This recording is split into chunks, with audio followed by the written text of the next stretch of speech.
So I guess we live, man. Good afternoon, everyone. Welcome to, of course, this is on branch off of Crucial Conflict. Shout out to Crucial Conflict.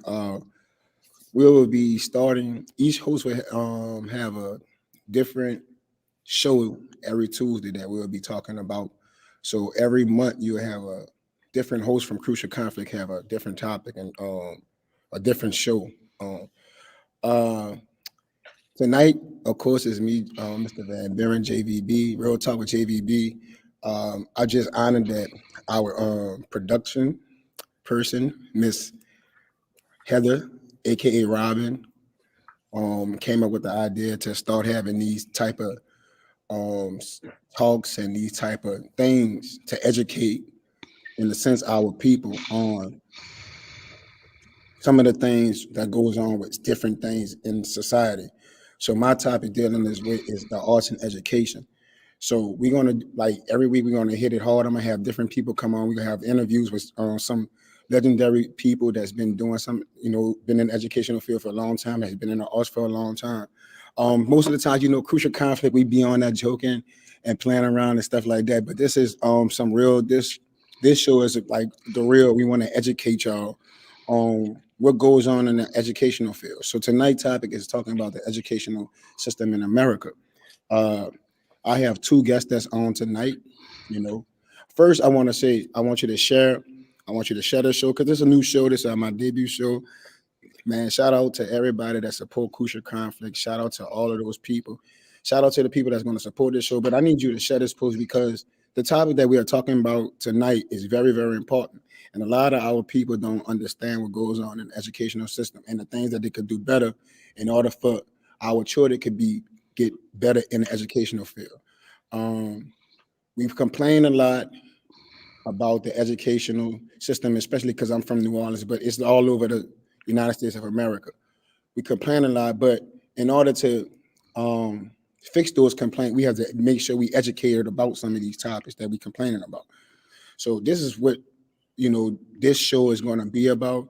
Um, like I say, I have two guests on here, two of my good buddies, man, two educated brothers, man, people that's been in the educational field for a long time. I ain't gonna lie. I remember when I see Burdell Mitchell right there. I remember when I first met Burdell, we was young and had more hair. Now we got gray hair. So, man, and Dr. Livingston, he's always a supporter of Crucial Conflict Show. Always have nice inputs and insights on different things when we talking about Crucial Conflict. So I invited these two guests, but I'm gonna let them introduce themselves. Um, I'm gonna start with Dr. Livingston. Introduce us. Tell us who you are. Tell us what you do right now. I know. I would be like the people. When the people. At the end of the funeral, people say the preacher come up. Look, you got 2 minutes. You only got to look. Introduce yourself. You got like a minute. Go ahead. You about to take a collection? Yeah, I'm about to Because I take know a I collection. heard you do a eulogy on here for Darrell before, so Walker. So you did a good job at that. I just want to get that shout out. My name is Earl Levingston. I'm a graduate of Warren Eastern High School. I've been teaching I've been in education for 21 years. I've held posts in Alexandria, Virginia, as a middle school social studies teacher and coach. I've held posts in Prince George's County, Maryland, also as a teacher and a coach. I got my start in New Orleans as a coach. I coached football at Milne. I coached basketball at Kerry Curley. And I was also the AAU coach for the St. Bernard Stallions, which is the St. Bernard Center. I've held posts in South Korea. I was a professor at a Ivy League school in South Korea from 2008 to 2011. I was a trainer for the federal government. I came back, earned my PhD, and I started a diversity and inclusion and awareness company. In addition to that, I am currently the trainer, the only one at the University of North Texas, which is it's a Research One university with 40,000 students and 1,200 faculty and staff. And I also teach as an adjunct in the College of Education. So I've been in the field of education for 21 years. Whew. 21? Hey, This make 21, baby. man, that's what I'm Oh talking about. wow. We got some knowledge on here. Yeah, Burdell man. Mitchell, tell us about yourself.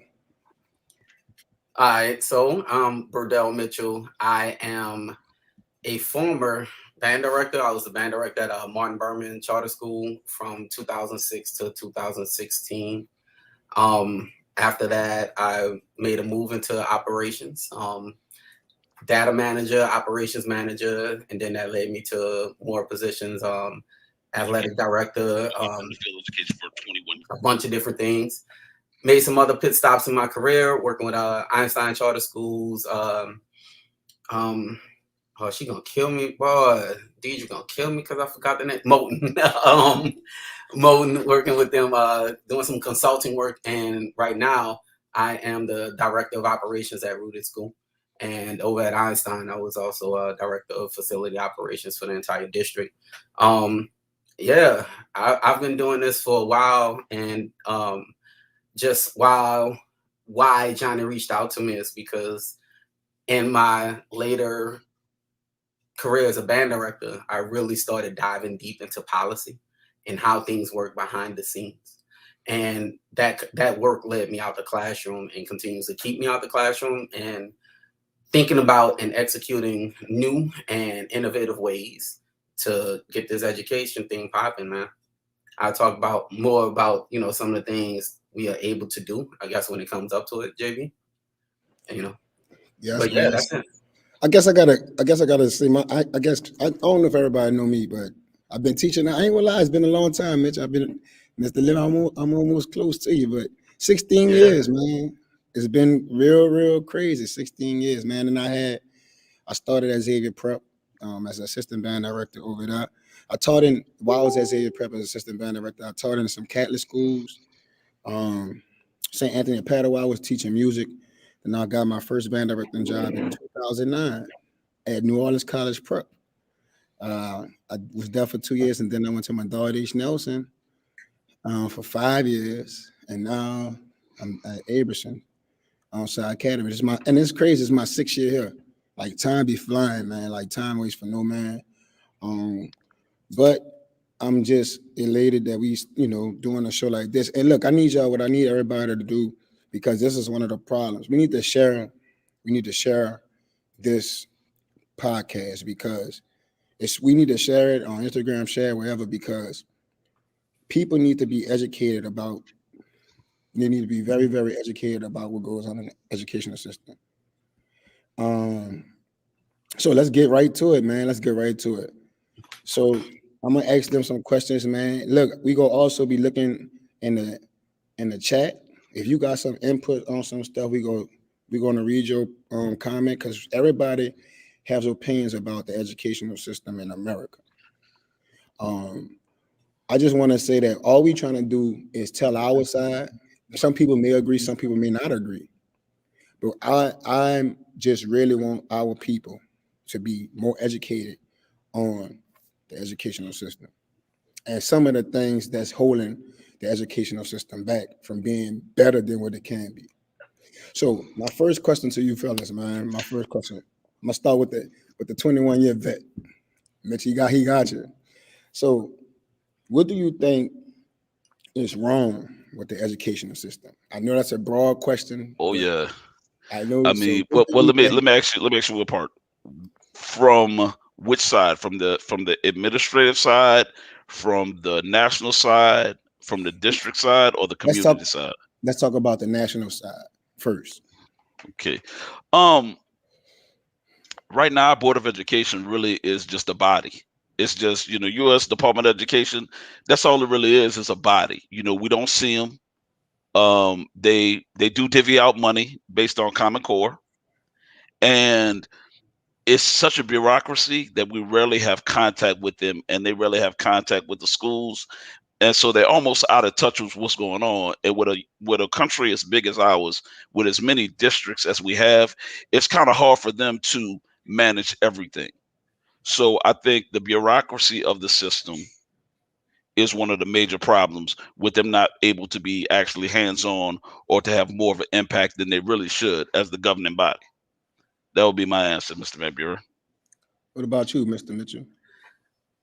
Man, this is a point to me because my answer is that the educational system in America is perfect for what it was designed for. We have to remember that throughout history, education was for the rich. We have to remember that.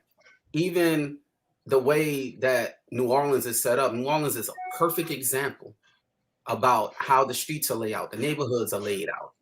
Those are all things that contribute to the educational system in New Orleans and at large America. So what you have is that the public education system provides minimum standards, provides a reasonable attempt at teaching students minimum standards by and large. The private education system, you have a couple tiers. You have the middle class, and for sake of argument, let's say parochial schools.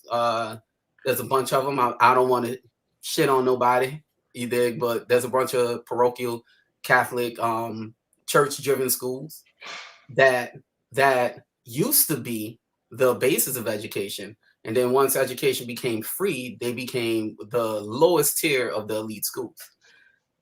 Now, they are being taught minimum standards and a little bit more.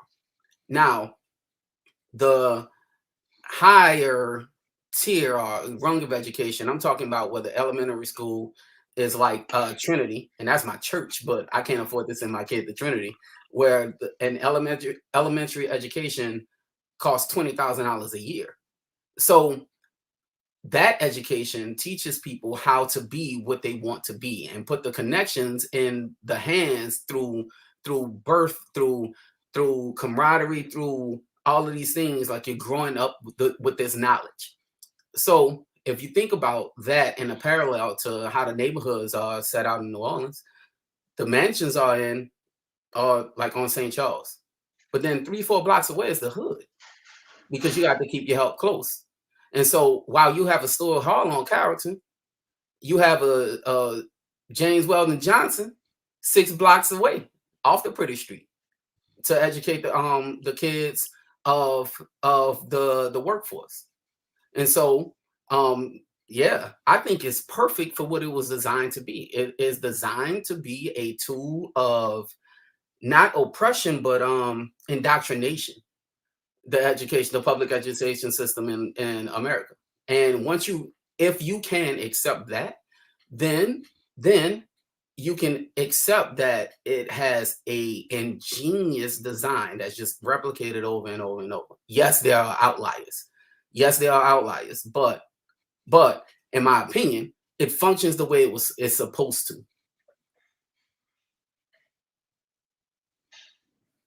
Your volume. I told you we're gonna have some good insights on a couple of these views. So let's bring it back to New Orleans, since you touched upon New Orleans, Mr. Mitchell.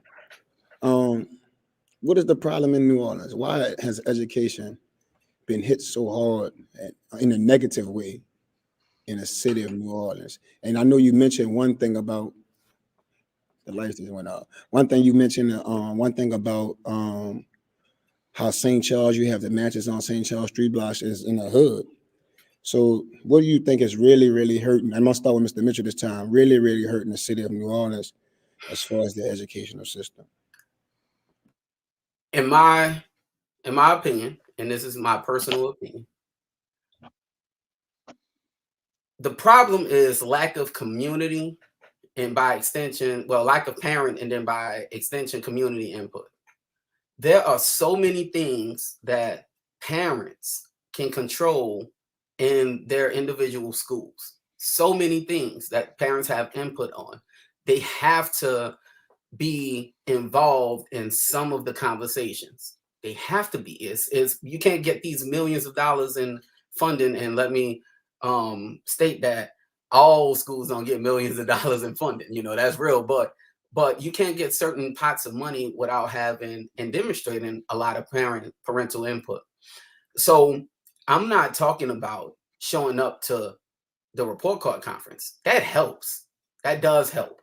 It shows that you have some teacher engagement.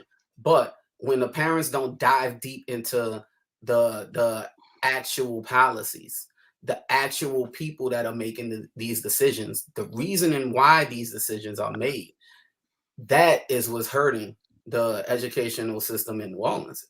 And I don't want to blame it on the parents, because it's a cycle. I don't want to blame it solely on the parents. It's a cycle. I see somebody in the comment that says the parents have to be educated, and that is correct. The parents have to be educated along with the children, and it comes down to a responsibility thing. You have a family liaison for a school, one that is to serve 700 families, and reach out and educate all of the parents on the inner workings of the school and the school system. That's unrealistic. Always has been, always will be. Yeah, knowledge, man, knowledge. The people that can affect change, do affect change. That's the importance of PTA clubs. That's the importance of booster clubs and stuff like that. One thing I've learned early is that with money comes an opinion. So if I'm dropping racks, I'm buying up all the tickets to the Fall Fest, buying all the brownies from the bake sale. I'm dropping racks, hundreds. You get an audience with people that matter in that system. So I have to say, lack of knowledge of the inner workings of the schools, man. Doc, what's your opinion? Well, I have to echo what Mr. Mitchell was saying. And to understand this, really, you almost have to be in the field of education to really see it for what it is. And a lot of people don't like when I say this, but we don't value education culturally.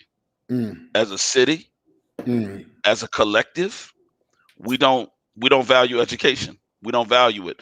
You when you value something, you protect it. Think about your nice car. You keep it clean. You put it in the garage. You make sure if everything messed up, you're gonna make sure the insurance paid on that. And the upkeep of that. And when it comes to the schools and education, and specifically in Louisiana, because it is state run, we don't value education. If you look at the history of Louisiana, and you can Google this information, Louisiana ranks for the last 40 years. They rank last or second to last for education. Last or second to last. Now, I know those numbers can be conflated and impacted by different factors, but still, I don't care what you do, you never want to be ranked last, especially in something like education. And that just tells you what you value. Our politicians, they talk about it, they bring it up on their platforms, and as constituents, we do not hold their feet to the fire on education. Like when they canceled Mardi Gras because of COVID, people went bananas. But everything, the daily runnings of a school and the things that go on in those schools, there's not the same type of outrage. There's not the same type of outrage. And I say this from experience because I've lived in other places. I lived in South Korea, and I saw their education. That's one of the top education systems in the world. And I saw how it goes down there. And their kids are no smarter. They're no more dedicated than our students. They're no better. The only thing that's better is as a culture, they value education. Their structure ranks family first, and right after that, education. The average family in South Korea spends 50% of their income on education for their kids. And that's outside of public school. 50% on extra things for their children to learn.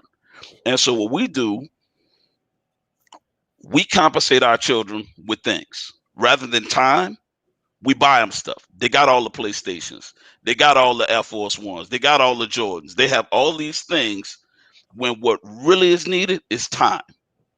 Our parents are not spending time with their children at home with their schoolwork, and they don't value it. They don't make it a priority. Many, and I'm speaking as a collective because, of course, there are always outliers.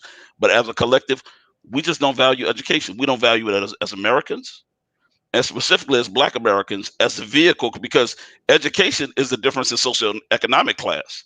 If you want to rise in socioeconomic class, the biggest factor is your education. And the more we know that, and the more we get that message out, the better we are. And as parents, and people don't like me to get on the parents, and I do, because people always, I live in Texas right now, and people always talk, well, I'm trying to get in this school district, and I'm just trying to get in this school district, and I'm trying to get in this school district. I'm like, the school district don't matter. You could be in a great school district and be in a horrible school. You could be in a great school and have a horrible teacher. So none of that really matters. When it comes down to it, it comes down to the parents. What do the parents value? And what are the parents willing to do and sacrifice to ensure that their children are educated properly? So I heard y'all said, you said that I don't know if it was you, Mitchell, or Doc, but you say over 40 years we've been ranked last. Last, the second to last. Right to now, last. there've been times. Listen, there've been times we've been behind. It's normally Louisiana, Mississippi. They fluctuate. You can't never be behind Mississippi in anything. I don't care what it is. I don't care if it's football. I don't care if it's track. I don't care if it's Oh, Lord, grades. here we I don't go care if with it's. I don't care if it's growing potatoes. You can't never be last to Mississippi ever in anything. In anything. That should be enough. That should be enough motivation right there. Being next to Mississippi. That's the part that gets me. Mississippi. Yeah. So I want to piggyback before you move on to the next question, Johnny. I would like to piggyback and amen a couple things Doc said. We don't value, of course, in academia and education, we value education, and there is a reason why education is that ladder to success, because it's easy. It's easy. Education doesn't a man that has a bachelor's degree or a master's degree or a doctorate in whatever degree it is, all they have proven is that they can accomplish a body of work. It says nothing about their creativity, nothing about their ability to impact the future. It says nothing about them as a person, except that they were able to do something, complete a program. That's what it says. But increasingly, that degree is what is that gate. Is that gate. Think about it like this. You didn't need a degree to teach. You used to can just be 20 years old and start teaching. When teaching became an economically viable institution, it started putting all sorts of things in place. And I agree with them. I agree with a bunch of them.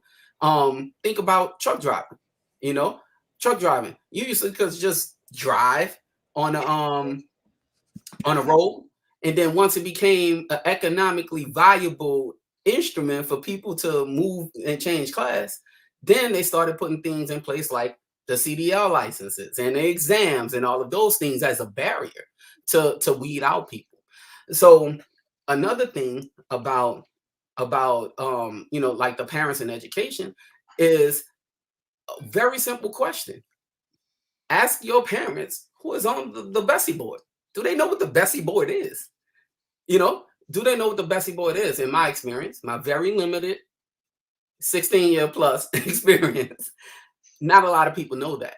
Not a lot of people know how important that election is for what happens in our schools. Not a lot of people know that. So just wanted to piggyback on my man, plus one, amen, a couple things he said, because he dropped some knowledge, man. He dropped some knowledge. You gotta know, you gotta get to know the inner workings, and then you gotta affect change on your level, and then you can start to affect change everywhere else. And I'd like let me say one thing right quick. I just check how many people is on the live view right now. This is also one of the problems. Conversations like this, we don't like to watch. We don't like to, see what's really going on. So if you can, please share the show tonight. Share it now. Share it out, because this is very important what we're talking about. Because we also going to talk about how can we solve some of these problems that we're talking about also. Doc, can I ask you one question? I wanted to piggyback on something you said. Do you think Louisiana has set this up over generations and generations for education not to matter? Because we have different things that comes in our way, as from my mom growing up, to me growing up, to my children growing up, that I was afforded to understand education because my mom worked at Tulane and my brother went to Tulane.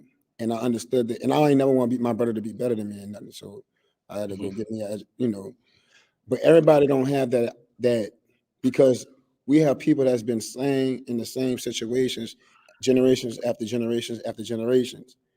So, do you think Louisiana is like just like rap music and everything? Do you think Louisiana is like it has a method that they're pursuing into our heads as Louisianians about education?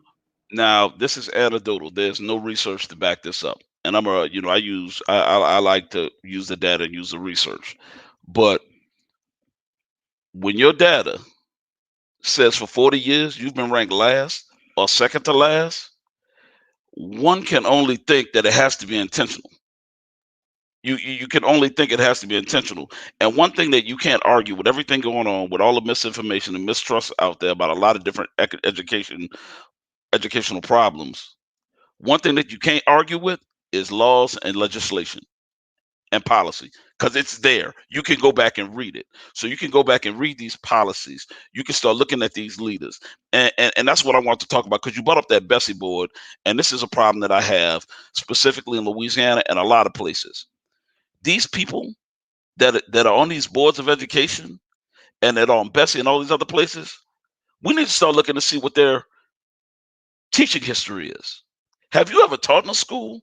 Have you worked in a school? Have you done any of these things? But yet you're making decisions about what happens with you. There needs to, you know what we need to do? What we need to do as a people, we need to get together, and the legislation should be, if you want to run for a board office, you need to have some experience working in a school as either a teacher, an administrator, or a counselor in order to make decisions on what happens with children. It doesn't make sense. This is the only place where it works like this.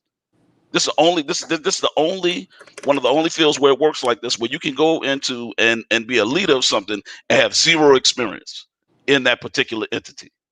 And that's what we see. I see it in Louisiana, and I specifically see it here in Texas, where these people on these boards, they have no background in education, none, no academic background, no experiential background, other than maybe being on the PTA, but yet they're making decisions on what happens to our children.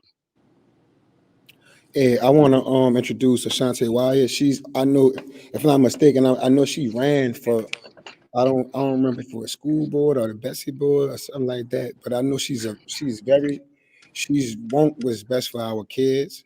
I'm gonna let her introduce herself, and I'm gonna let her get into this discussion because I know she has a lot of knowledge about this also. Hey, can you hear me? Yeah, I can hear you. All this can hear Hey, you. you guys are kind of low on my end, so that's why I was wondering if you heard me. But shout out to Joe for tagging me in this, and I echo all of the sentiments that I heard before asking to join. But there was a question that you asked about if the state like set this up over years and years. That the short answer is absolutely. I did run for the Bessie board the last term.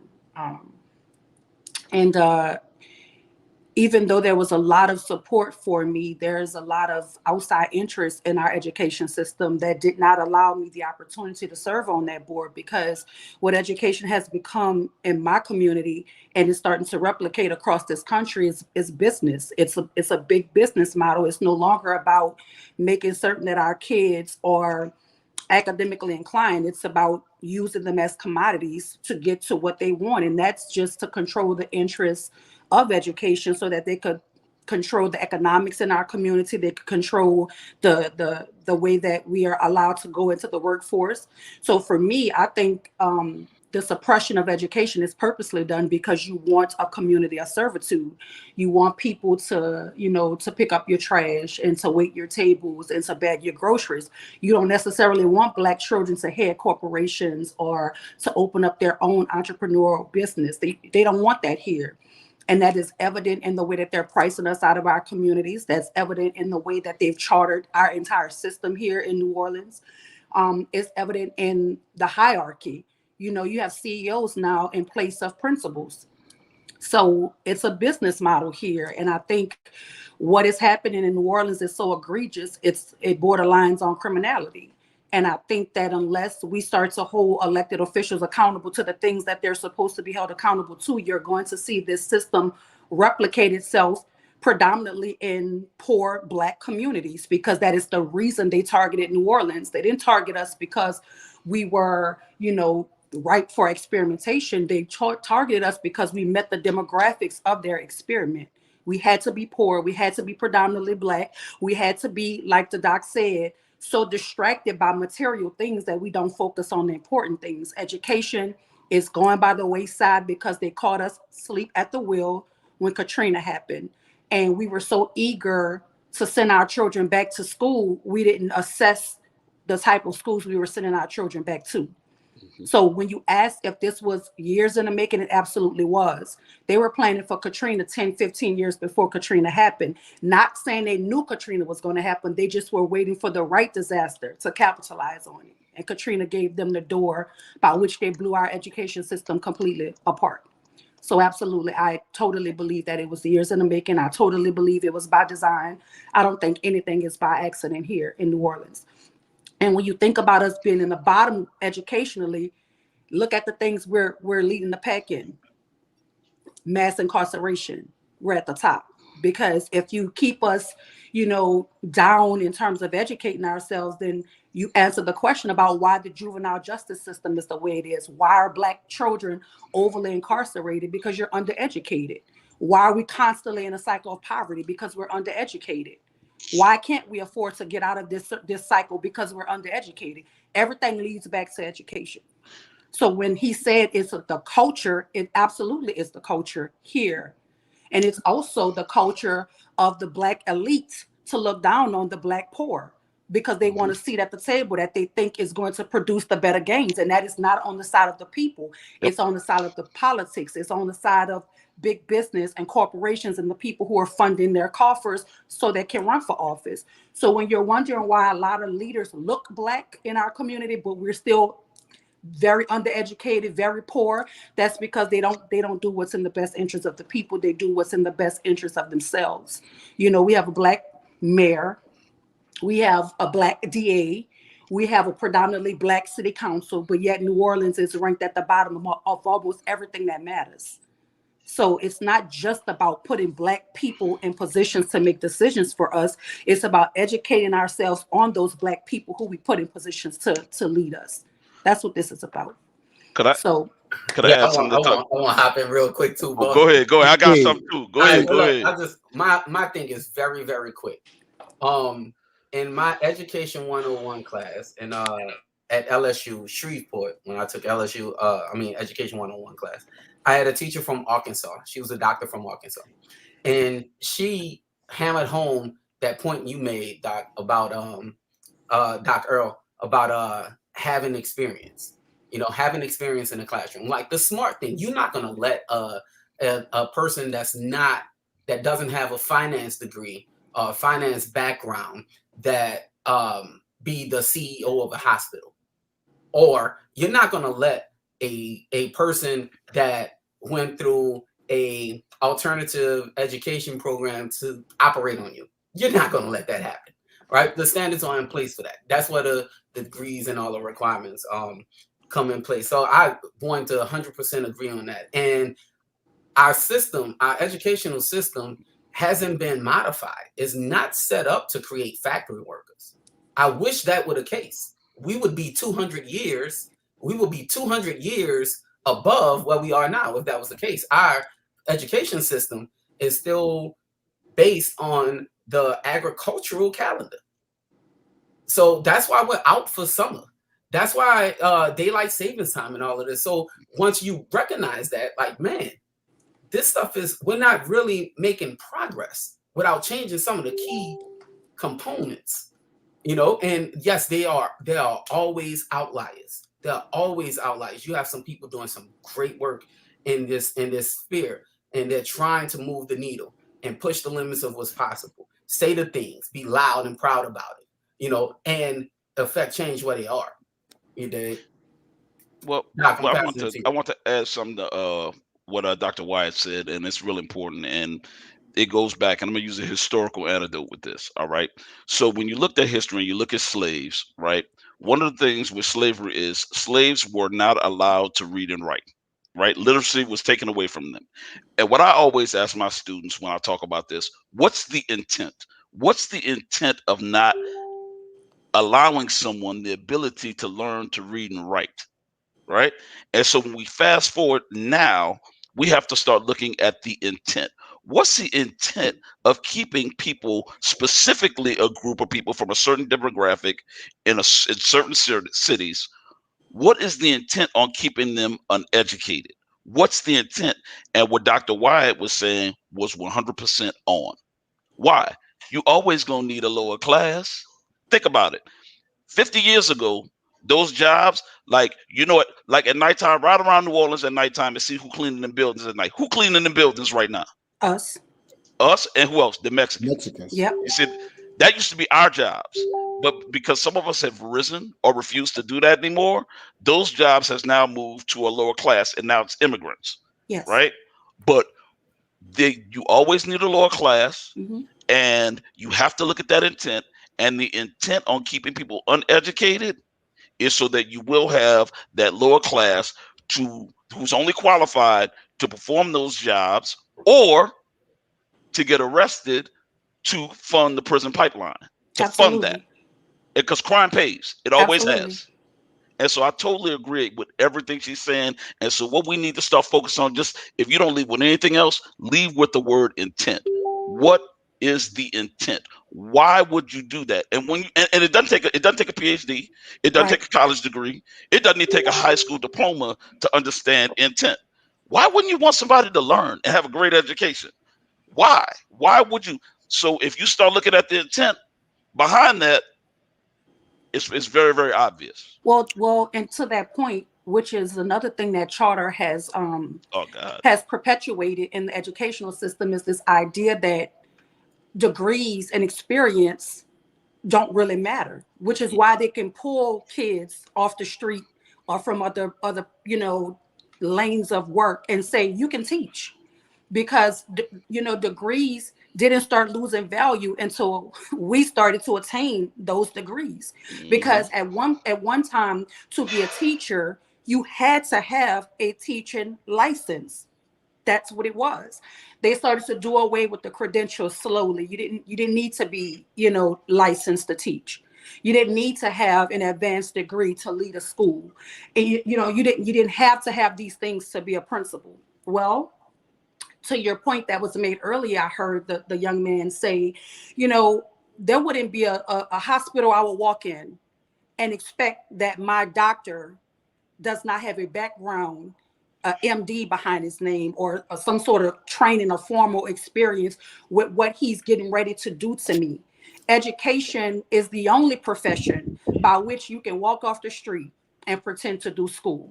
And that's because culturally we have devalued what educators once were. When I was coming up, my teacher was damn near next to God in my brain, because whatever she said went. She was smart. She knew what she was talking about. She did all of this schooling to get where she is. And now, and I kid you not, I was in a system where the young lady that was writing the ELA curriculum, her previous job was selling panties at Victoria's Secret. Literally. She came from Victoria's Secret into this school system, and she was writing the ELA curriculum. Think about that for a second. And Dr. Wyatt, I have a question for you. It's two things, and it's kind of two different topics. I want, because everybody has said, but I know you talked about the funding. I just want to make a point about funding, because I talked to Bowie, not Dr. Bowie, but his son. Mm-hmm. He was telling me how people from out of town fund certain political figures for us in the school board, and I was like mind-boggling about that. Like, why do you have an interest of Man, Johnny, I gotta stop you, man. That's not new. That's not new. That's been happening since the dawn of time, man. We have a term for it, man, that originated around here, carpetbagger. Like they've been doing this for a while. So I really had to stop and just like stop you right there and let you realize that this has been happening ever since Reconstruction, where we have these outside entities with a laser focus on what happens not only in New Orleans, but in places that they don't even reside in. But here's the point to that too, though. If you think about it, I personally don't think that all of the outside money interest is done maliciously. I think a lot of these philanthropists think they're saving Black children, and that's your first mistake. We don't need you to rescue us at all. I think there are a lot of people here in this city who are well equipped to teach Black children. But a lot of these people come into our communities with this savior mentality, like they have to throw on this cape and come save the little poor Black children because obviously the Black folk in New Orleans can't do it themselves, right? So I don't think, Bloomberg and the Melinda Gates and Bill Gates, I don't think all of those people really understand what their money is funding. I think it's just something to check off on their charitable list. Like we sent some money down there to New Orleans to help, in education. We sent some money to Detroit. We sent some money to Memphis. All of these poor Black communities, in their mind, I believe they think they're helping because people who look like us go to these conferences and they pitch these ideas and they sound like they're going to work. Because on paper, charter sounds great. But on paper and in practice, it's two totally different things. If you don't understand the culture of New Orleans, if you're afraid of our children, you can't begin to teach them anything. You can't walk into a building afraid of the children that you're tasked with teaching. You can't walk into a building and think you're going to teach people that you don't care about, that you don't love. So for me, I don't mind you sending money to help, but I think you need to know where your money is going, because a lot of the money that is sent here to do what it's supposed to do never reaches the people that it's intended to help, ever. A lot of the money never reaches the kids. A lot of this money in New Orleans is top heavy. You have CEOs making $200,000, $300,000, and there are schools without books. Make that make sense. So this is a very intentional thing. This is a money grab for a lot of people. They know they're not, coming into schools to actually help educate kids. They're coming into schools because this is where the money grab is right now. That's why a lot of them turn into real estate brokers and, real estate gurus, because they're using money earmarked for children to advance their careers and other pathways. But it's not about our kids. I also have to say this, Doc. Let me jump in and I'm gonna slide right out. I'm gonna turn my camera off. You know what happened when I turned my camera off? Go ahead, baby. Go ahead. I just have to say this. And there are outliers. There are a lot of people trying to do great work here. There are a lot of people, a lot of different entities and people in the community trying to do and are doing great work here. And so it's different. It's not what we're used to. It's not what we're used to. And what we have to do is find the elegant solution to make it work for us. Camera going off. Doc. All right. What I wanted to do is I wanted to say something about, us not needing white saviors. And that's actually true. I don't know if I'm going to use a lot of historical context. I use that a lot when I speak because my bachelor's and my master's degree are in history. And I don't know if Black people know this, but prior to segregation, 50%, half of all Black professionals were educators. 50% of all Black professionals were educators. So I will tell anybody this. I think my mother went to segregated schools in Baton Rouge, and I think she got a better education than I did. Because those teachers cared about. My mom can still remember things that she learned in kindergarten that she was taught by those same Black teachers. Because one thing about this whole thing about people coming in and helping, let me tell you something. If it's not in you, you can't put it into somebody else. It has to really be in you. And so you see a lot of people, what we're seeing a lot of pandering. That's what we're seeing. We're seeing a lot of people pandering, and they fronting like they're helping, but they're really not. And there is an interest convergence. And what an interest convergence is, this is a component of critical race theory, the thing that they don't want to teach or don't want you to talk about. Interest convergence is when the dominant culture wants to do something, it has to be something in it for them to want to participate. Think about it. Everybody got a friend or a cousin, somebody you grew up with. They ain't gonna help unless there's something in it for them. That's what interest convergence is. And so when we look at these charter schools, That is the epitome of interest convergence. Charter school, just call it a gentrified school. One of the problems with gentrification, they can buy up all the property, they can clean up the neighborhoods, they can make everything pretty, but the problem is those gentrifiers didn't have any place to send their kids to school. They were like, look, we done spent all this money on this house, we done upgraded this neighborhood, now I gotta go pay for private school. What are my tax dollars doing?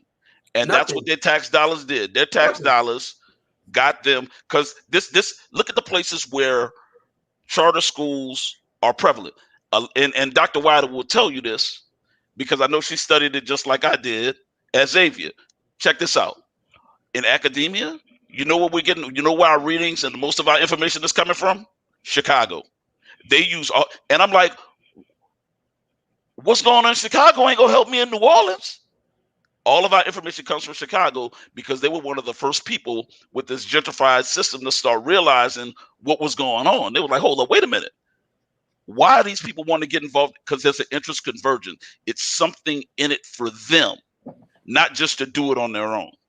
And I'm complete. Somebody else. Hey, can I speak. ask y'all? So I can ask y'all a Sure. question. I got to play a little bit devil advocate a little. So what was the problem before the storms? Because the schools wasn't. I just saw Eric say Reed. He went to Reed before. Well, we know about Reed. I don't like. I'm a favorite. I'm not a fan of Sir Reed, but he said they didn't Did he even spell have books Reed to right? read. Huh? Did he spell Reed right? He spelled He it didn't spell it right. R-E-A-D, right?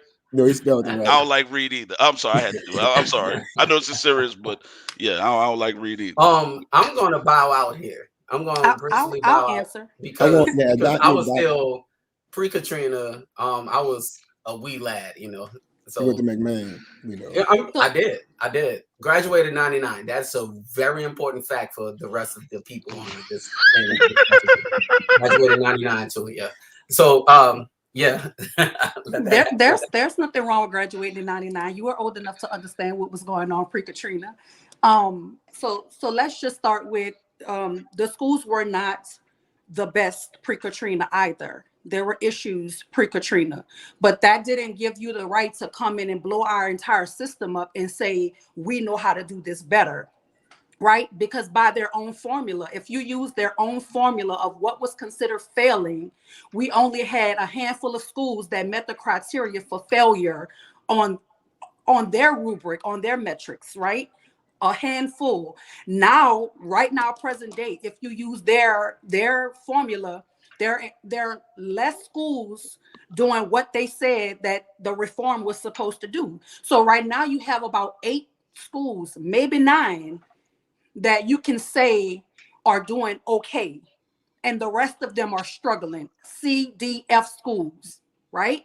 And pre-Katrina, you had maybe 4, 5 that were failing to the standard that would have considered, let's take them over. So then when they took our schools, then they changed what was considered failing so that it will make their schools look like they were moving in the right direction. But it's only so long that you can pull the wool over people's eyes and people start to question. Because I don't know about you, Doc, but when I was in school, a 60 anything was an F, right? A 64 now is passing in their system, That's right? 7 points. It's that Right. 7-point scale instead So of the 10-point let's scale. just be honest about this. No, the school system wasn't stellar pre-Katrina, but the school system pre-Katrina had a lot more accountability than it has now. If something happened in a school, you knew who to go talk to, you knew where to go to get the answers. Right now, you have about 78 schools and about 34 different entities that control these schools because they're all autonomous. The school board is simply an authorizer. It has no power to dictate what happens in these private public entities, right? So when you talk about what was wrong pre-Katrina, what was wrong is the type of resources that we have now, we did not have then. The type of money that is flowing into these schools now, we did not have flowing then. So I would say it was more of a lack of resources than it was a lack of accountability pre-Katrina. Now we have all of the resources, all of the money, and our schools are still failing, even worse than they were pre-Katrina. So somebody help me understand, how is that?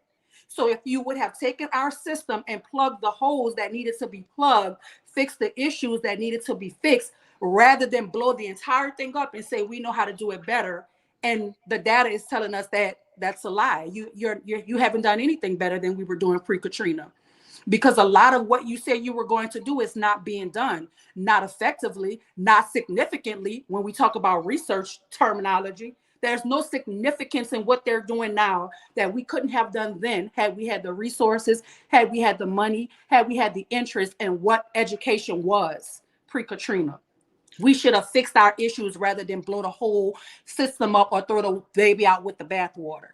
So yes, we had holes in our system, but this is right now the worst that I've ever seen public school done in the state of Louisiana. So basically what you're saying is voting is this, to me, this sounds more like a voting problem, because those people that was in the educational system back then, for as the school board,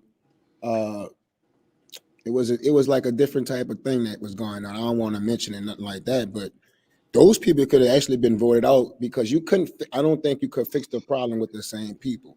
But I think that's why I know you say that voting is very, very key, and we need to find out, like, when we, because they don't really have like a lot of things when it comes to school board that, like when it's the mayor race, they put it on TV or something like that. They don't really publicize the school board, like stuff like that. But voting is very important, because I believe it could have been fixed too. Well, I got vote the right people to put in place to fix it. I got a little pre-Katrina history, and I'm going to date myself a little bit. I was in the first graduating class that had to take the LEAP exam, right? I was in the first graduating class that had to take the LEAP exam. Yeah, that was. Got a story about that too. Let's not get into it. Yeah, that was. But let's not get into it. I'll tell you what to do. You want to find out the year? Go into 3019 Canal Street, go up to the second floor, make a right by the library, and look for my picture on the wall. That's what year it is. But anyway, my name looks familiar because my father was a director of transportation in Orleans Parish School Board for 17 years as a black man. And growing up in that system, what I saw then, it was the resources, and to be perfectly honest, it was a lot of political corruption. There was a lot of corruption. And New Orleans is known. New Orleans, in some ways, and this is not going to be popular. New Orleans, in some ways, it's very, very close to a developing nation. It has the same kind of issues. We don't really produce anything. Our economy is based on tourism, high political corruption, high police corruption. These are some of the same issues that you see in what people call third world countries, like developing nations within the United States. And so because of all the problems they were having and this big overhaul, they thought that by bringing in those charter schools, they would be able to get control of the system, not to make it better for us, but to make it better for the new group of people that came in. It had nothing to do with us. It had nothing to do with educating our children. It had nothing to do with us helping our communities to raise our socioeconomic level. It had nothing to do with us. This was a money move to help those gentrifiers come in. I came back to New Orleans and I drove past John Mack and I went over there. I said, this a damn shame. This school was falling apart. Paint chipped off the wall, smelled bad. I went over there and saw them little white kids walking around. I had to take a picture. I didn't know where I was. I didn't know where I was. You know how you can tell a gentrified neighborhood? Look for white people walking their dogs at nighttime. That's how you know it, and riding their bikes. That's a gentrified neighborhood. Go around Esplanade at nighttime, and you will see white people walking their dogs and riding their bikes. Y'all got bike lanes now. They got bike lanes now. I'm supposed to be on a bike ride tonight, man. It's actually quite pleasant. You think that was for us? Nope. You think that was for us? Nah, I like to ride in the bike lanes. It's faster. Yeah. I agree. And I'm glad you're taking advantage of that. But I'm just letting you know that wasn't for us. Just like these charter schools wasn't for us. They weren't for us because even in the charter system, within that system, you got your elite schools. Yep. You got your lushes, right? You got your schools, and I don't know what you got to do to get in the lusher. I don't know what you got to do. They abide by a whole different set of parameters. I don't know what you got to do to get the lesson. I don't know what you got. I don't even know what the rules are. But I know that those kids are college prepared. I know that that's not a failing school. Now think of the school. Think of the school that was on that ground before they got there. Yep. I don't know if y'all remember this. I don't know if y'all old enough. Forshey. And my Forshey people gonna get mad at me. There was some on MTV2. They don't. You can't even find on YouTube. And they would show the worst schools in America. Forshey was on there. You remember that, Dr. Wyatt? Forshey was on there. Because you have to Forshey was on there. perpetuate. I You have promise to you. I perpetuate promise the you. narrative Yep. for the takeover, right? That's what you have to do. You have to lay the groundwork to say they don't deserve this building. And if you know where Forshey was, that was right for the picking, right? Because those people can buy you out the community, and then they can let their children walk to Lusher.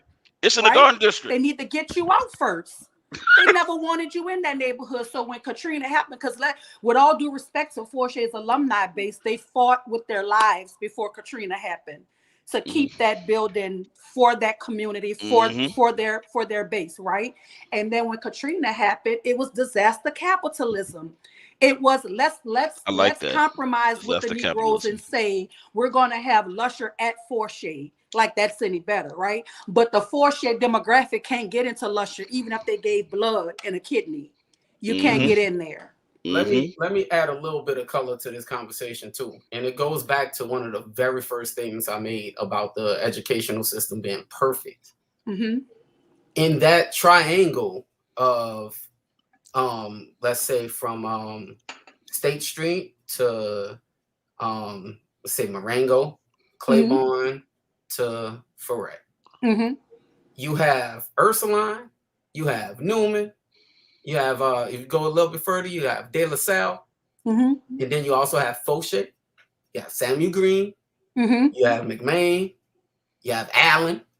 And so when we start to talk about the historical context and is it on purpose, where did all the people with money, the rich, were going? They're going to Newman. They're going to De La Salle. They're going to Ursuline. The people who can't are, because we also said about the way that the streets are laid out, you got to keep your workforce close. Yeah, their kids have to get an education too, because they have to be able to go to school so these people can be able to go to work. Where are they going? They're going to Green. They're going to Fauché. You understand? And so it's like every time we see this, it's just kind of reinforcing the intent of what has happened. I do want to. I have to keep saying that there are a lot of great people doing great work in the city of New Orleans. There are a lot of people doing great work in the city of New Orleans, man. There are a lot of people trying to change that narrative. And they have varying degrees of effectiveness. So it's in my opinion, I don't know what was wrong with the storm because I wasn't in it. I wasn't looking for it. That's what I mean by, I graduated in 99. I'm not worried about none of that, but what I'm about to do, so I wasn't looking at it objectively, looking at it to understand. But the first statement, one of the first statements I said is I wholeheartedly believe that it's true, man. It's designed. It was designed like this. It was designed like this. And what we're saying now is go ahead. What we're saying now is people's attempts to varying degrees of success to change the narrative for their benefit. That's what I believe. And now who's the day that's Okay, so you went to school in 99. Johnny was around there. Dr. Wyatt was somewhere around there as well. Think about this. Where were white people going to school back then? They weren't going to anywhere that majority wasn't. Well, no, I'm serious. In the city of New Orleans, and not even all of them. In the city of New Orleans, where were white people going to school? Private school. Catholic school, private school. They weren't going. They had the only school that had a high concentration of white people was Ben Franklin. And by the way, Ben Franklin before it was at UNO, it was up in that Garden District too. Yes. It was up there too. It was the old Ragged school. What about grade school? What school they was going to for then? Gene Gordon. Who? Gene Gordon. Over by UNO. That was a majority. There was Gene Gordon. Gentilly Terrace was No, it was still majority black. Back then, white people was majority going to public school. They weren't going to. They weren't going to. You think about your school. I know at Easton we might have had maybe one or two white people every class. Every particular grade level. Think about Fauché, think about Corn, think about Booker T, think about Reed, think about all these schools. Where were the white people? They were not going to public school back then. This was all a move with the charter system to find a place for white people who were tired of paying taxes. And because in Texas, the way it works here, my friends, they say the taxes we pay, that is our tuition. That's the tuition. That's it. So they're gonna put money in those schools. And Mhm. that's the same thing those people who moved in are saying. We pay taxes, we paying for schools for other people, but we gotta go spend tuition. No, no, no, no, no. That don't sound right. And so what they did is they took that voting power, which we should do. I don't understand if we the majority in the city, how we not voting these people out? We the Well, majority. We the well, majority. that goes back to the people we trust to lead us. Hmm. Because if I'm entrusting I'm empowering you with my vote, but then when you go in the room and it's time to broker the deal in the interest of the people or in the interest of politics, what am I entrusting you with my vote for if you're going to sell me a bill of goods when you're running for office, but then you do the complete opposite when you get in office? Because let me tell you, in New Orleans, name recognition is almost 50% of the battle, just because they know your name. So if the person with the name recognition is telling the community, this is who you should vote for, they're not going to do their own looking into the person. They're going to say, I trust him. Hmm. He's been in politics for 20 years. Yep. My grandmother voted for him. And if this is who he's saying that we need, that's how John Bell Edwards became our governor. He can't win without the black vote. And the moment we empowered him to be our governor, he went in there with his different agenda. Because why isn't the things we asked for, why haven't they come to fruition? You've been in office long enough, sir. You promised us these things, right? When you asked us for our vote. You got our senator come out here and pander for our votes. You got our congressman to come out here with the black face and pander to our community to empower you to be our governor. But now that you're in office, even with the Bessie board, he didn't even pick the people. He has the power to pick people to put on the Bessie board. You didn't even pick people who are public servants for the public good, so that when the votes start to tally up, your voting people can be the decision makers. They could turn the tide with policy. You didn't even do that. But there's a You know, reason for that. the, Because because because they know they're gonna have to answer to them people. They want yes men around them, people who they not absolutely. gonna have to answer to. So As that's the answer to your yes. question. That is Hmm. the reason why, just like you said, our tax base ought to be, because why should I have to put my son in a school and pay for his education when I have my tax dollars going to these buildings? Then we need to make certain that the people who are in position to work for us are working for us. I'm not going to put my son anywhere that I don't trust the system to do what it's supposed to. I'm an educator. I know what good education looks like. So when the charter system told me this is about choice, you can choose your school. When people ask me, Dr. White, how do you do this? How do you do that? I said, I open up the charter and I follow what they said they're going to do. Nobody believes me when I tell them that. My son chose his school. That's the school he's going to, because that's what they said. This is about choice. I don't care where I live. They came in our city and they said, why do you have to be stuck sending your children to fail in schools? We're going to come in and we're going to make a system where you can choose where your baby go to school. You don't have to be stuck in a failing school. So why is it that parents are year in and year out talking about the system? Because they lied to you. The system is broken at the very foundation of it. And it all goes back to, we don't understand that local elections matter. Hmm. Y'all worrying about the president. The president doesn't get to determine how your tax dollars are spent, how your roads are fixed, how well your schools are doing, right? Because gerrymandering ensures that they have the type of tax base that they want to have, the type of school that they want to have, the type of community that they want. They want us all gone. That's why Treme looks like it looks now, right? That's why the Seventh Ward looks like it looks now. You talking about white women walking dogs. I say, the neighborhood is gentrified when Starbucks come. Because Starbucks ain't Absolutely. building black. You're right. That coffee ain't made for us. We better take PJs and be happy with it, because it ain't ours. That ain't our coffee. We got no right? Starbucks in So the when East. Starbucks comes into your community, you know there's trouble that's about to follow. Now Yeah. you about to have $700,000 houses in Algiers. You about to have $600,000 houses on Valence. The same Valence that BG was rapping about. Mm-hmm. That you got the duck when you driving that Valence. There's a $600,000 house on Valence, right off of Valence and Magnolia. What? And it's easy to explain because gentrification is real. It And is. so a real live aspect of it, and I have a totally different view of gentrification just because of the neighborhood that I grew up in. Yeah. But at its core, people came, they fixed on their houses, they came with their dollars, they came with their voting, they came with the knowledge and resources, and then they transformed the neighborhood to varying degrees. Valence, you got one block is still got the tennis shoes on the power line. The other block got the $700,000 house. It's varying degrees. We know that. So that's the explanation.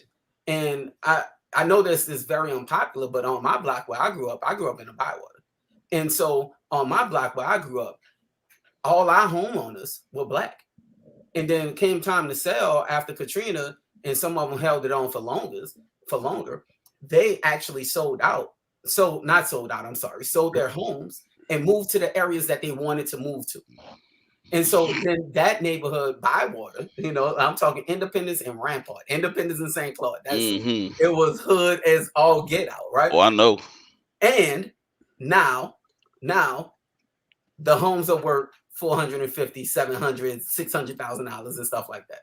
And so, it's a byproduct. Everything is cyclical. Everything is a pattern. Everything is a cycle. And then if you step back and look at it, there are a whole bunch of outliers, but this is an intelligent design, and it's perpetuated. And we perpetuate it too. Every time we send one of our kids to this so-called elite school, whether you're paying for it or you're going for free, you perpetuate that. Being in education, being in administration, I always had this passion, this thought: give me the best teacher in the worst school, and I guarantee you that teacher will teach circles around the best teacher in the best school. Guarantee, because being able to do without a lack of resources and still affect change and meet requirements is just a testament of your personal success. Like Black educators been doing it for years and years and years. Yes. We've been sprinkling magic dust for years and years and years. Yes. That's why I said you can't measure an educator and you put them in a system where if you could take all adults out of Lusher, I guarantee those children still gonna go to class like they're supposed to. They still gonna change classes when the bell ring. You don't need them over there. So my thing is, when I ran for Bessie, I said, if Kathy Reitlinger, the lady that's over there earning illegal money over at Lusher, right? If she's that phenomenal, then why not put her where the greatest need is? Exactly. If we really want to talk about educating youth, if we really want to talk about making certain that kids have what they need, put the best teachers where the greatest need is, and let me see what it is that you can do. But don't tell me. I wouldn't even want my son. It can function, right? I can trust him to do what he's supposed to do. But there are children who need additional things to make certain that they're successful.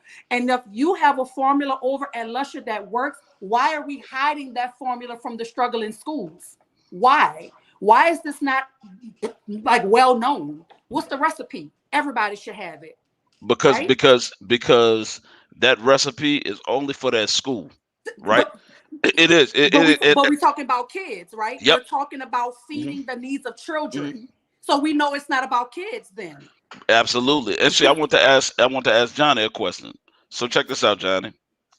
So I know your boy is young now, but would you let your sons come to Abramson? Would I let my son come to Abramson? It's the If fact I that didn't, he have to think about it. That so tells no, you. no, no, It's I That understand. tells you So because it's real so shit. I'm let not. me. That's no knock against you. That well, tells no, you. no, no, no, no, no, no, no. That Here's tells what you. here's why I Oh, asked you that. Here's because Yeah, this is another problem I have, it's and a real thing. this is something I believe in my heart. I Yep. think if you are a public school teacher Yep. and your child is the same age that your grade level teachers, Go to they should school have where to you go to work. exactly so because you will have investment in that school Yep. because your kid is going there. You can't. The reason I never went to private school, my parents could afford to send me to private school. Everybody in my neighborhood went to St. Aug. Yep. And my dad was like, I work for the public school board. I'm a board member. How the heck it's gonna look if I send my kid to a private school? That means I don't believe in what I'm doing. But that's And what's so happening here, Doc. yes. That's exactly what's happening here. That's the very essence of the problem. How can you feed me something you wouldn't eat? How? So so the so you answer. telling me you have all of these schools and they're so great. You're waving a banner of greatness, but you have a daughter and you don't put your daughter in one of your schools and you have Thank you. several, Thank you. right? So I was So about to. that tells me that you know the system isn't working because you will not let your daughter get trapped in the Mm-hmm. system that you know isn't Mm-hmm. working, right? Because if it's great, because I'm gonna even go back to what my good friend Treese Coward said one time. She said, "When have they ever given black people the best stuff first?"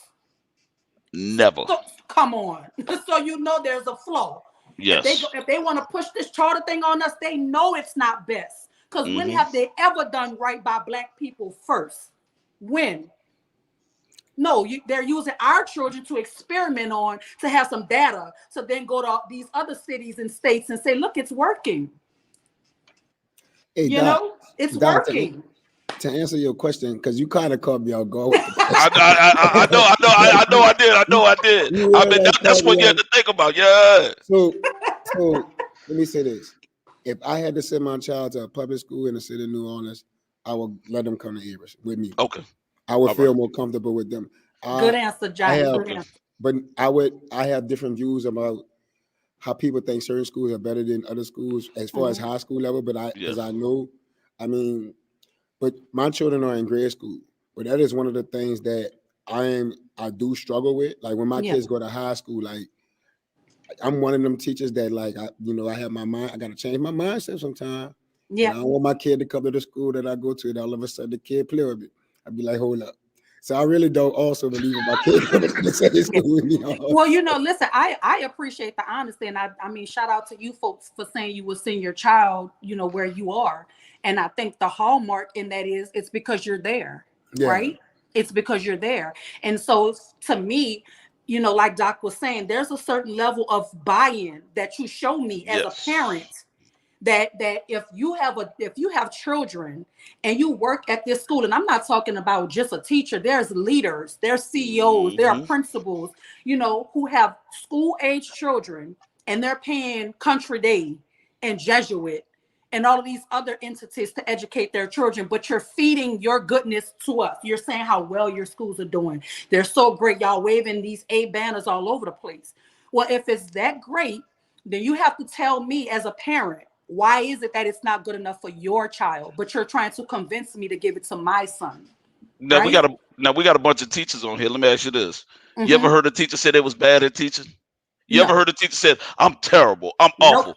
Every Johnny think he the best teacher. Dr. Wyatt, you think you the best? Mm-hmm. B. Mitchell, he think he the best, I and came I in Mm-hmm. on the think I'm right the best. time. You Johnny you Mm-hmm. you you sad, boy. I've you been you, busting you his never ass for a long you time, never see boy. and so if you so good and you believe in what you're doing, then Mm-hmm. damn it, send your kid to your school. Prove it. Put your money where your mouth is. Because like I said, I that's what my parents did. I'm learning from somebody that taught me. That's what I learned from my dad.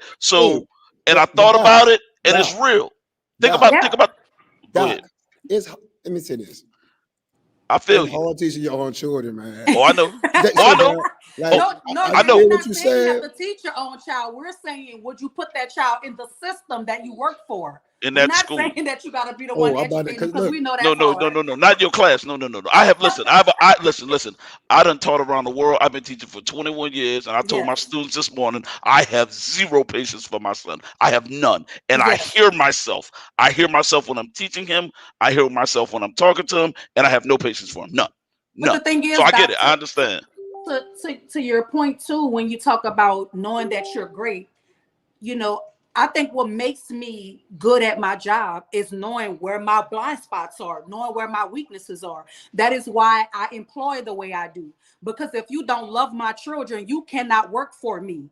I don't Hmm. care anything about what your resume say. If you walk in my building and you're asking to teach my children, then I'm going to take you to go teach my children.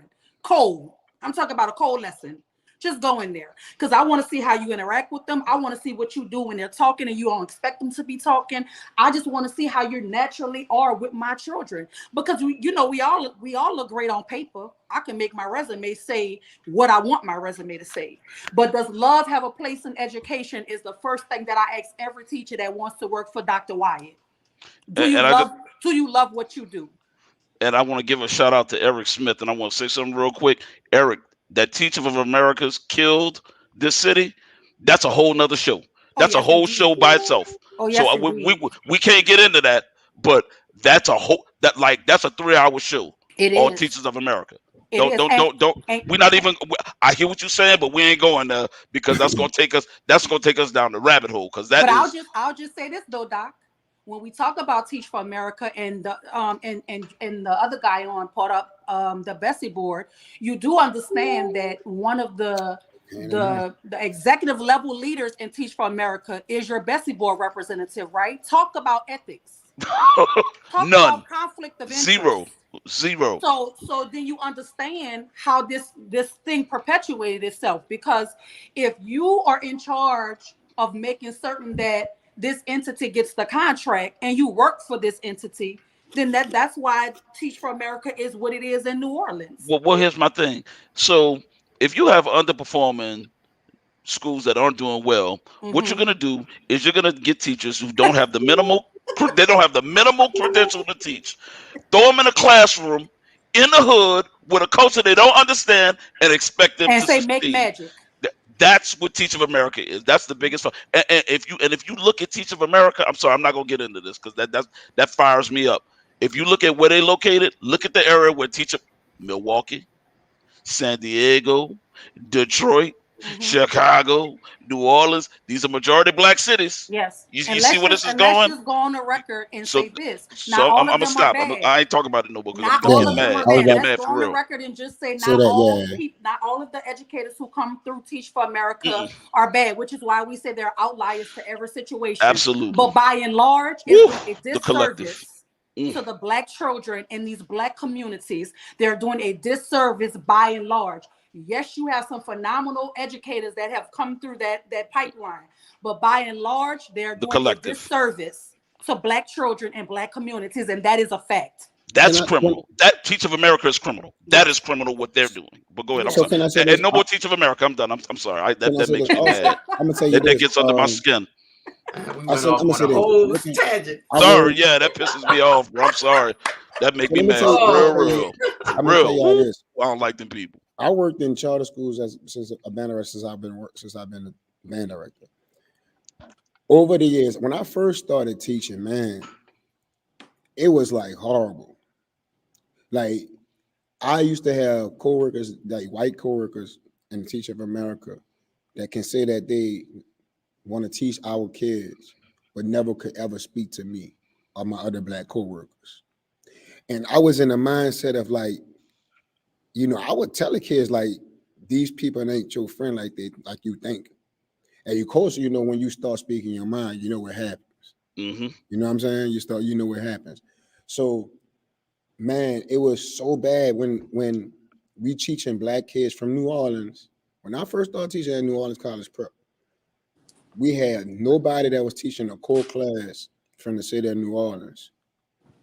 And damnly, the two black people that they had, it wasn't from New Orleans. The only black people that was there was the PE coach, the band director, and the janitors from New Orleans. That's what it was when I first started teaching. But you're trying to tell our black kids that they can be somebody. But the only people they see from the city of New Orleans was custodians, the band director and the PE coach. Not somebody teaching a core subject like math. And I have to say this because my experience is totally different from Johnny's. When I started teaching, I was the young gunner on a staff full of 10, 15, 20-year veterans of New Orleans public schools. And the Teach for America cats that we had, they were there. I don't know why they were there. I mean, I can guess right now because I have some more evidence and knowledge about how this stuff works. But my experience was different. It was the culture of the school was more a family environment. And so I didn't have the same experiences that Johnny has. And just to speak to it is like, yes, I understand that my experience is different from a lot of other people and that I happen to be an outlier in a bunch of things. So one of the things that I want to say in this conversation is that there is a shortage of people going through traditional education programs in the United States. By design. So there is a shortage. When these career teachers who have been getting paid crumbs and pennies finally decide to retire, they don't have a pipeline of people behind them because there is a shortage of people graduating. I call it the long way from school. And I don't have the research. But I want to say that people who decide to go in education would fare a little bit better than somebody who stumbled in by happenstance. Like this is what you wanted to do. People pretty much excel at doing the things that they want to do. So Great point. And so with that, if you take that and you apply it to Teach for America, then you get those outliers like Dr. White was talking about, like phenomenal educators, people who have changed the narrative of their classroom, and then by in fact the classroom, then the school, and then their community and things like that. And then you also have people, we said, and you brought this up, Dr. Earl, convergence, interest conversion, that is. And so that's at the base level. That's at the base level of this. I'm going to do this program because it benefits me to do this program for a short amount of time. And me personally, Mitch, I think that's fine. And the reason I think it's fine is because when it boils down to it, you are responsible for you. You're responsible for you, and you're supposed to manipulate the situation for your advantage. I'm talking about personally. I'm not talking about like organization and systematically why, right? If you're not working a job that takes care of you, then you really should consider, what you're doing. Now, if you're doing it for the love, hopefully that love and then that salary meets, and then you have a happy marriage. But in the interim, or just going through all of that, your job is to take care of you as a person, as a teacher, and everything. I hope that you will put your best on for these teachers. I mean, not these teachers, these students that you're attached to serve. And I'm gonna stop there. I'm just gonna say this real quick. I'm not for nothing that hurts children. Yeah. I'm not for nothing that hurts children. That's it. I'm not for anything that hurts children. That's it. If you're not qualified, let me tell you something. The worst place for a teacher that's not there because they love kids is in front of them. Yep. That's the worst place for a teacher. And here's the thing too, Doc, to add to that, because I was going to push when he was talking. This will be different if we were talking about commodities, things without a heartbeat, things that can't be affected by you. Things whose lives you can't impact by your disservice of them, right? So if you get into something to manipulate it for your gain, that's all well and good, as long as that thing doesn't then turn into a carjacking, gun-toting, miseducated, no love in them child that's out there misdirected, and then you wonder why he is the way he is, because the children who are not embraced by the village will burn it down to feel its warmth. That's just the bottom line to it. You gonna pay attention to me voluntarily or involuntarily. So you could continue to disservice me so that you could pay your light bill. You could continue to disservice me so you could drive that nice car. But when I come and put this gun to your head and jack you for that same car that you disservice me for, don't ask me why. Right? So you could do all of those things if what you're doing does not influence the lives of other people. Because a teacher can impact the child to think he could be Obama or to think he could be El Chapo, right? Just based on what you say to him in the morning, just based on how you love on them when you're at school. I've seen teachers tell children, you ain't gonna be nothing. Think about all the professional athletes. That's the first thing they say once they start making some money. You know, they think about the teacher who told them basketball was never going to get them nowhere. I don't know why you're doing all this. You ain't going to the NBA. That's the stuff that they remember from 20 years ago. And you ask yourself why? Because if you touch me in a way that impacts me, I'm going to carry that, whether good or bad, for the rest of my life. Right? My first grade teacher just passed away. My first grade teacher. I have a 16-year-old son in a few days. He'll be 16. I remember that lady, and I remember her telling me in the hallway of William J. Fisher Elementary School in the heart of the Fisher Project. She said, little girl, you something else. That's what she told me. And when I spoke at her funeral, I told her, I said, you were indeed right, because I am something else, right? I'm something other than everything that they thought I was going to be, because those teachers believed in us. That principal believed in us. She didn't say it negatively. She told me I was something else because I was out that project. I was smart. I was ambitious as a first grader. That's what the lady told me. And I'm 40 years old, and I remember that. Right? So it's all fine and good. I'm not knocking anything you're saying. I'm just saying from a different lens.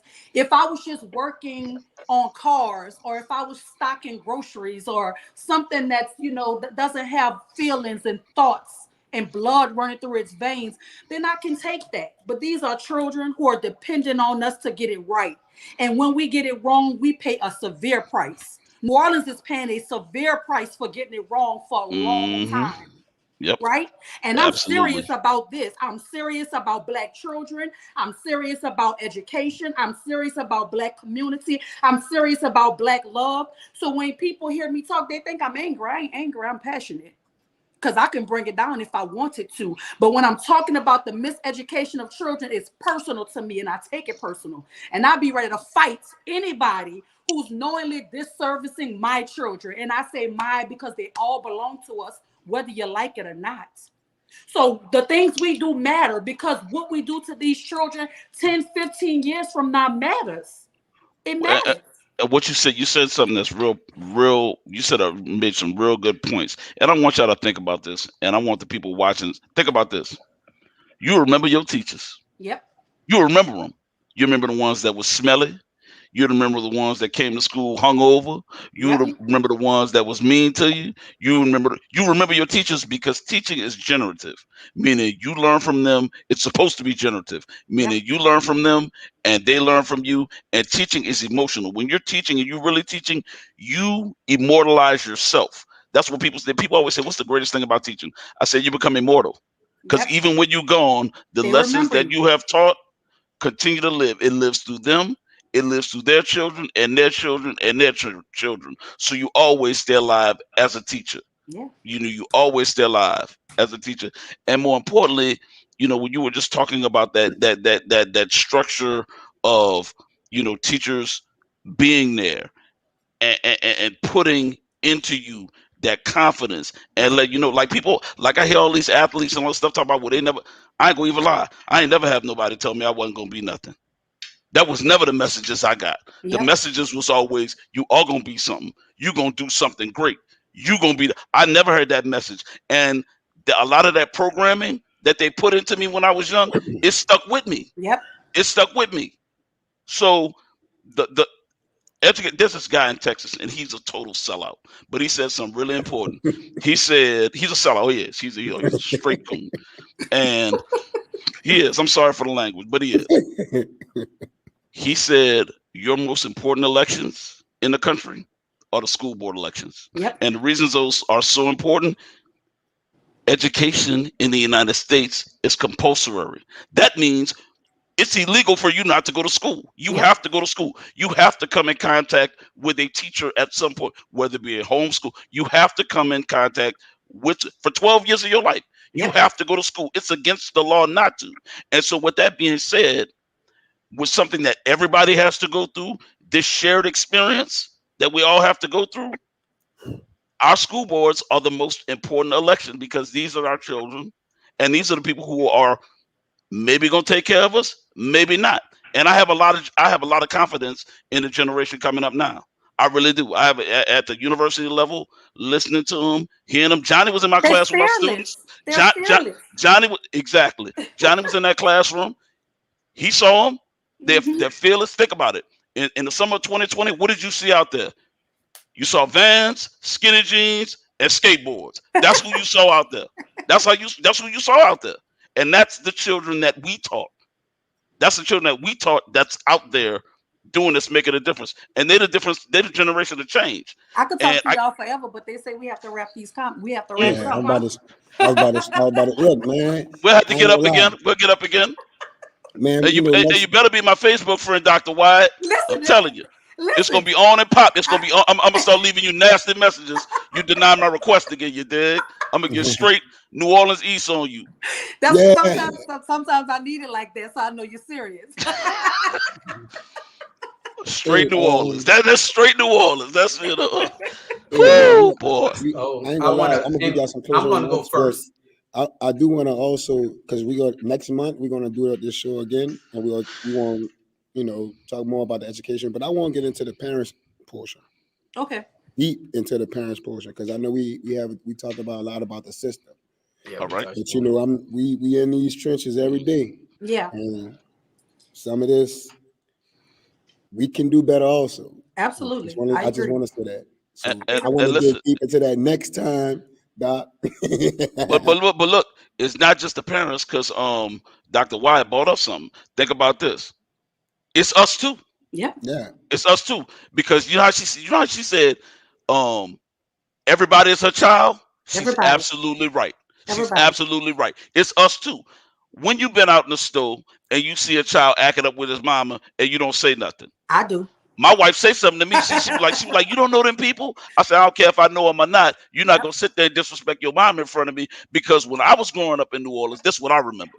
If you had a bunch of dudes walking down the street cursing and they saw a woman, one of them boys was gonna say, "Don't y'all see that lady right there? Yep. We sorry. We saw you." Somebody was gonna do that, Yep. and we are not, as elders and as mentors, we're not holding these young men and young women accountable for being Black Americans and how Yep. they should carry themselves. So when we do see them clown, and it don't have to always be like that. You see a little kid throwing a football, see a little kid in the street dribbling his basketball, go dribble with him for a little bit. Talk to him. Let him see an educated Black man. Because what's important, children have to see people who look like them Mhm. being successful in order for them to be successful in many cases. Not in every case, but you have to see people. Johnny, Mitchell, for some of your Black men, you are the only educated Black men that they see all day. I think You are Johnny the was about to only. give us his closing remarks, huh, I'm Johnny? sorry. Yeah, I was going. Johnny looked like he ready to go. He giving me the eye. Is yeah. I that was listening is to that the you. southern? Is that the southern hazing eye? Is that what you? Uh, Is that the southern? I'm sorry, y'all don't haze in southern. there's no There's no hazing in haze. Southern There's no haze in organization. southern.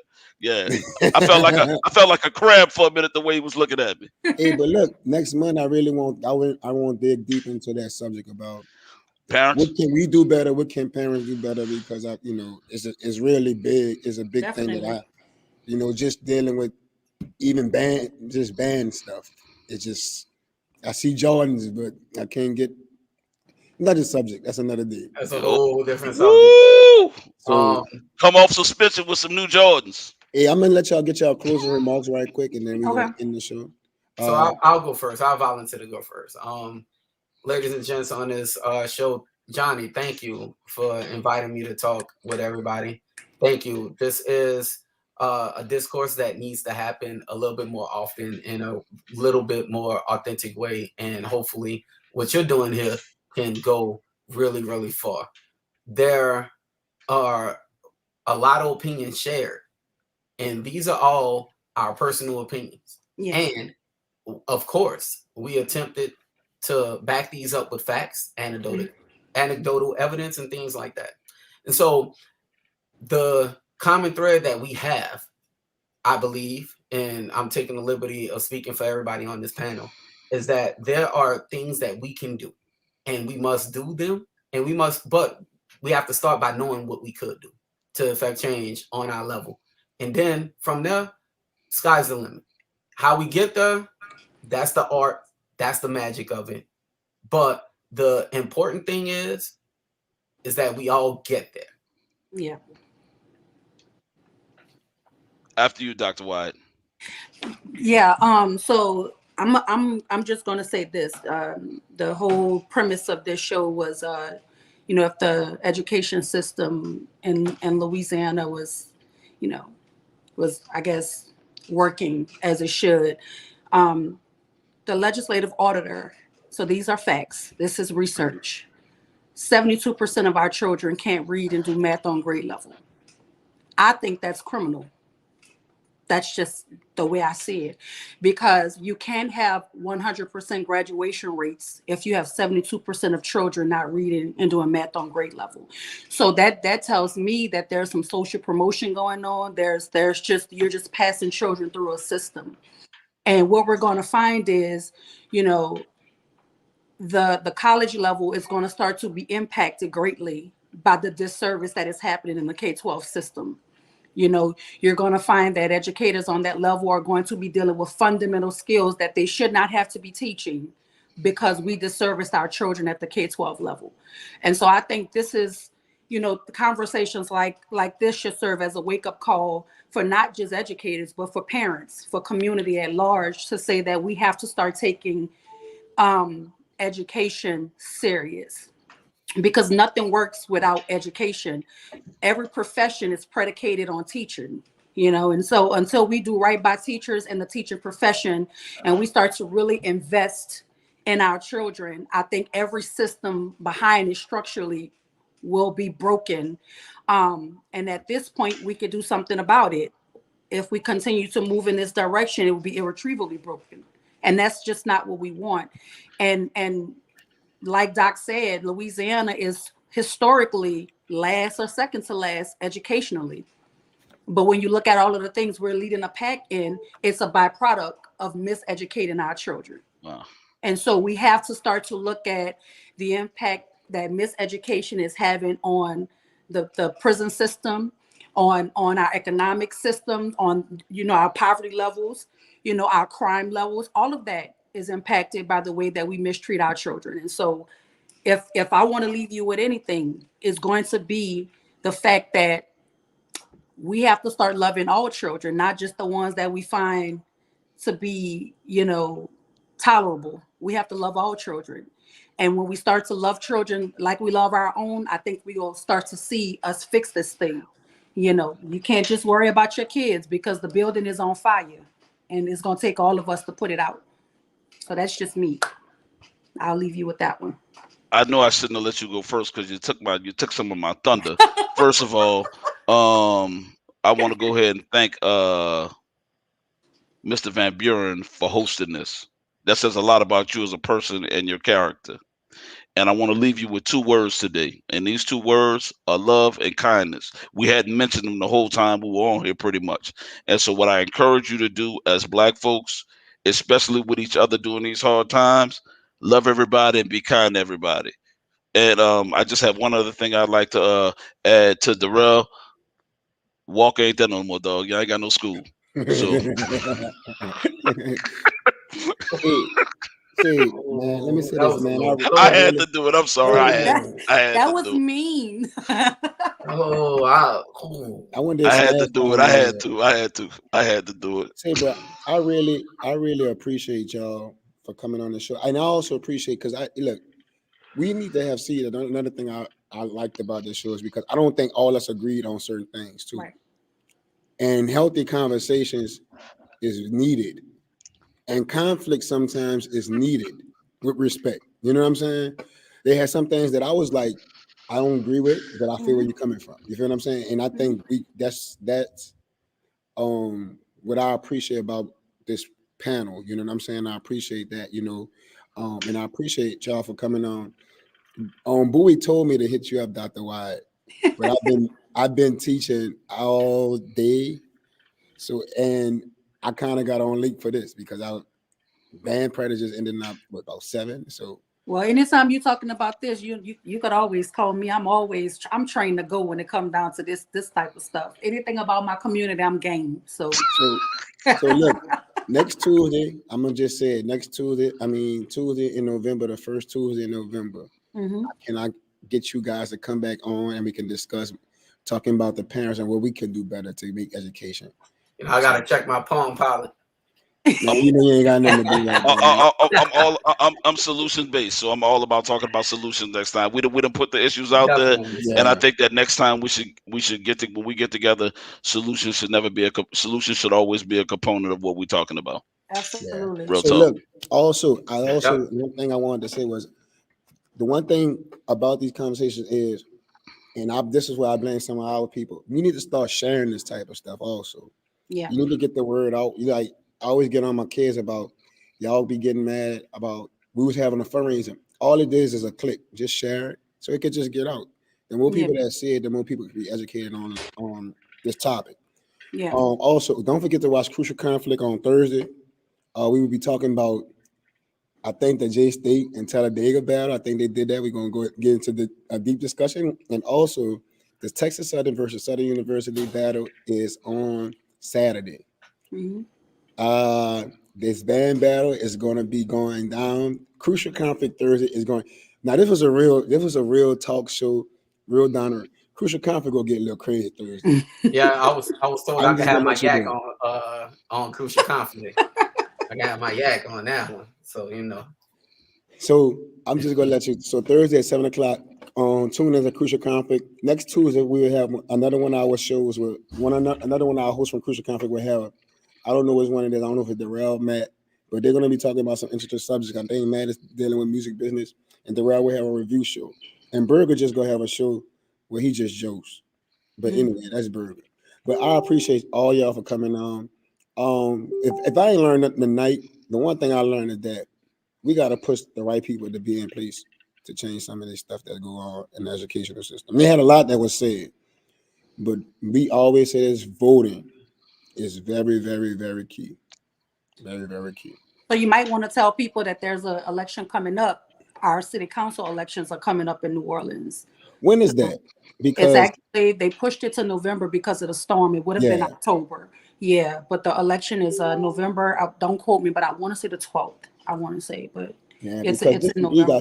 District E got a lot. I live in District E. We got a lot of people I don't even know who to vote for. In the East, that's Oliver's district. He's running in District E, out there in the East. So that's just something for the people to kind of go look it up and see what district you in. Look at the people running. Educate yourself. Make an informed decision who you want to represent. Dr. Wyatt, have you created a ticket? So I do. So we do.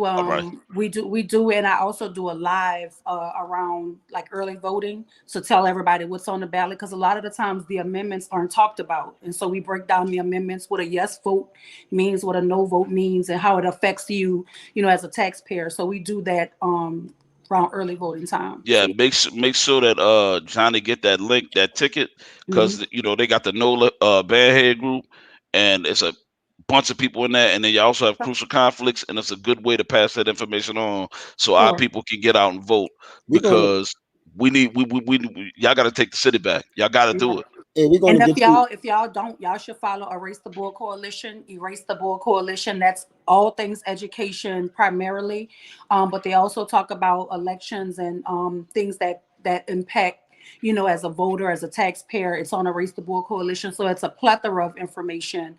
Some of it may entertain you, some of it may not, but it's all important stuff that's on there. So follow them. Check it out. Dr. Wow, we might need you to come on Crucial Conflict and talk about. If you do a live stream show, just let us know so we can stream it from Crucial Conflict also. And listen, I hope Dr. White is also an athlete, so I could talk all things sports too. Now that band stuff you could have, but when we get to talking about football, basketball, band is a sport. Volleyball, band is a sport. Like, I don't, but I'm not skilled in that area. Okay. I don't know. Yeah. That's not my In forte. New Orleans, band is a sport. Listen, but see, we talked about people coming in people's lanes and they don't have no credentials. I don't have no credentials for that. Well, I'm just saying. You said you talk about sports. I was just letting you know, band is a sport. It's not my sport, Doc. It ain't my sport, Doc. That's a bloodbath. I can't talk. I can't talk. Oh That's yeah, it's another ugly. band Oh, it's related. ugly. It's gonna be ugly Thursday. It's gonna be ugly. Hey, Yeah, man, but I appreciated this conversation. It was dope. So anytime you need me, just hit me up. I'll join. all right. So, man, thank y'all for tuning into the first show of Real Talk with JVB. Man, look, come out, support Crucial Conflict on Thursday. I don't think I'm gonna be on every now and then because we play 35 that night. I gotta shut the whole band scene down when it comes to 35. You know, I love look, the young buck is coming to rise, fearless, nothing with respect. But that boy, I gotta put you in your place. You know what I'm saying? It is what it is. Man, thank y'all for tuning in. Serious. Next week, next time I have my intro, you heard me. Shout out to Heather, producer, aka Robin. Hey, thank y'all for coming out. God bless y'all. Good night. All right, holla.